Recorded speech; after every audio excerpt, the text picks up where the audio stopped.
जागे है यमीन तोरे भाग पखारो गुरु के चरण लाहो।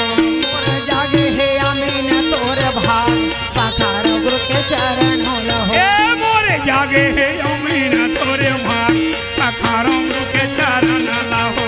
ये जागे है यमीन तोरे भाग पखारो गुरु के चरण लाहो। ये पखारो गुरु के चरण ला बाबा तोर पखारो गुरु के चरण लाहो। पखारो गुरु के चरण ला बाबा हो पखारो तोरे चरण लाहो। ये पखारो बाबा चरण लाहो पखारो गुरु के चरण लाहो। पखारो गुरु के चरण लाहो पखारो बाबा चरण लाहो। हाँ मोरे जागे है यमीन पखारो गुरु के चरण लाहो। मोरे जागे है यमीन तोरे भाग पखारो गुरु के चरण लाहो।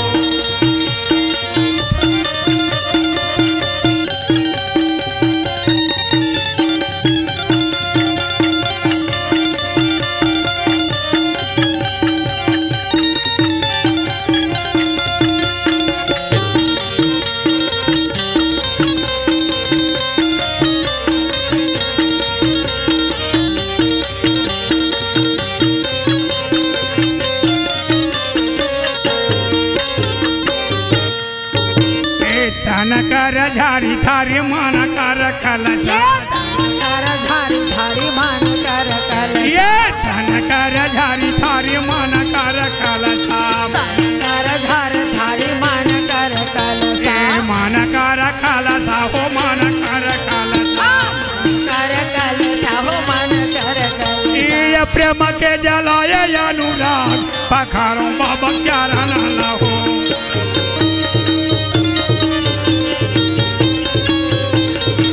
मोरे जागे है यमीन तोरे भाग पखारो के चरण लाहो। मोरे जागे है यमीन तोरे भाग पखारो गुरु के चरण लाहो। हाँ मोरे जागे है यमीन तोरे भाग पखारो बाबा चरण लाहो। मोरे जागे है यमीन तोरे भाग पखारो गुरु के चरण लाहो।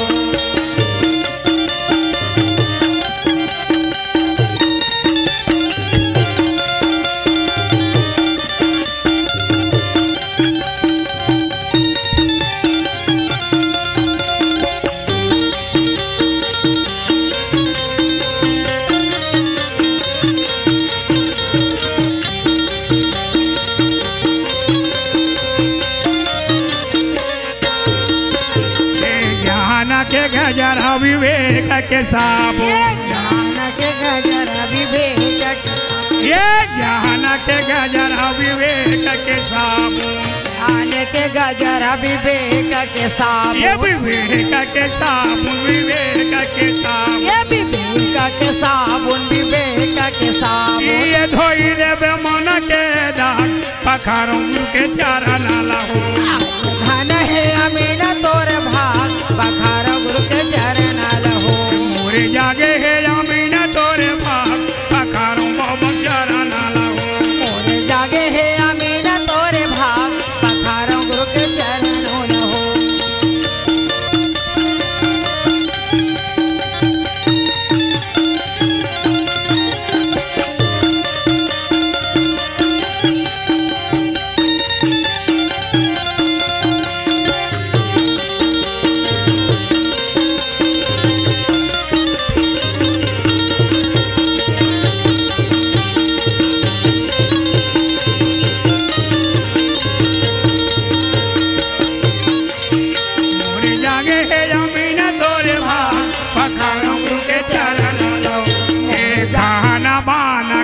बानी पहचान खाना पान खानी बानी पहचान। ये खाना बान खानी बानी पहचान खाना बान खानी बानी पहचान। खानी बानी पहचान खानी बानी पहचान खानी बानी पहचान खानी बानी पहचान। ये कौन कोई लीगे कौन का पखारो बाबा चरण लाहो। आज जागे है यमीन तोरे भाग पखारो गुरु के चरण लाहो। मोरे जागे है यमीन तोरे भाग पखारो बाबा चरण लाहो। आज जागे है यमीन तोरे भाग पखारो गुरु के चरण लाहो।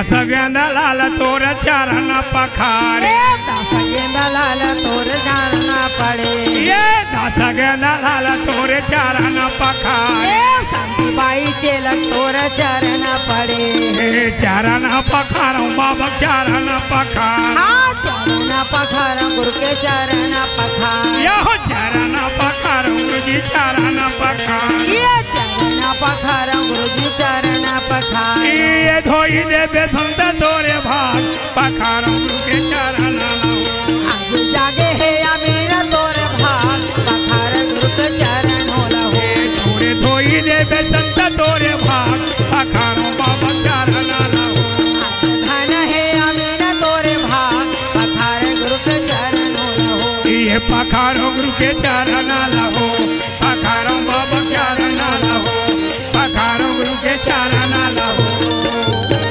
प्रेम से बोलिए गुरु